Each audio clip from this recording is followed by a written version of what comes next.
Today is International Women's Day, and we want to talk about finances, specifically on how women can take control of their finances and lives and plan ahead. Joining us to talk all about that is a partner and chief client officer at Connecticut Wealth Management, Emily Wood. Emily, thanks so much for being with us this morning. Thanks for having me. Happy to be here. First off, it's a very significant day. I want to start off by asking, women are very powerful. We have very high-ranking positions. Why then sometimes it seems like it's quite common that we're not taking charge and making the right decisions that we should be when it comes to finances and future planning?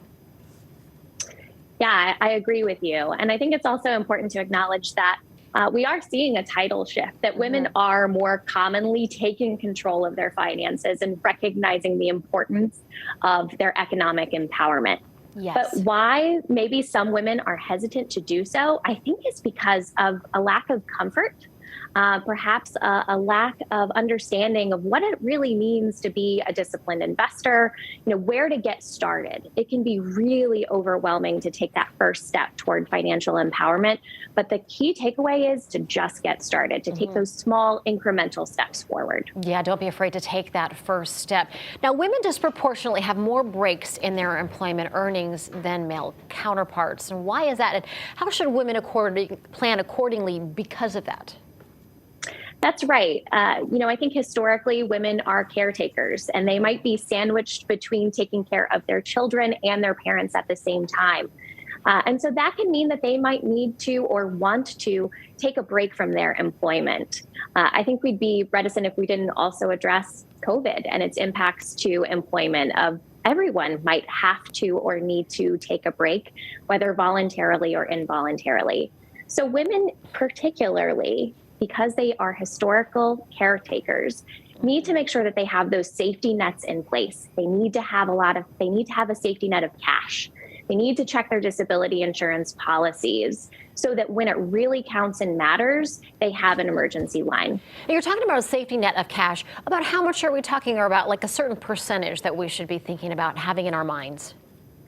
Great question. It varies for everyone. Most industry experts would say anywhere from 3 to 6 months of your expenses is what you should have. For folks that are just getting started, I'd say really work toward $1,000. Once you reach that benchmark, then you can start to work toward 3 to 6 months of expenses. Right. So set a goal, and once you meet that, then you can raise the goal, right? Exactly. And that's what we know about women, right? Give them a goal and they will achieve. Absolutely. Now, we hear a lot about the pay gap, but less about the wealth gap. Talk a little bit more about what that is and why people should be paying attention, specifically why women should be paying attention to that. Yeah, I think women and everyone should be paying attention to the wealth gap because, again, what we know is that when women are financially empowered, it translates to their personal life. It translates to their political and social contributions.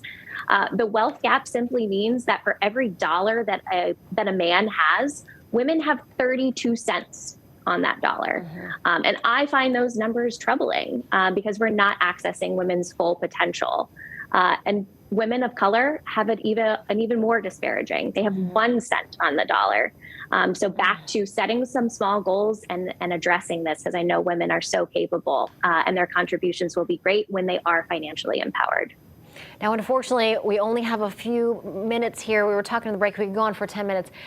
Wrapping up here for us on International Women's Day, do you have one last final important piece of advice to women who are watching right now? I do. Women want to and often are multitasking and tackling it all. My recommendation would be get crystal clear about what you want, what you need, and what you have to do. Break it up into small pieces, and I know you'll achieve. Emily, thanks so much. Yeah, it's tough for us women to focus on ourselves because we're so worried about taking care of everybody else, but we need to take that time for ourselves. Absolutely. Thanks for having me today.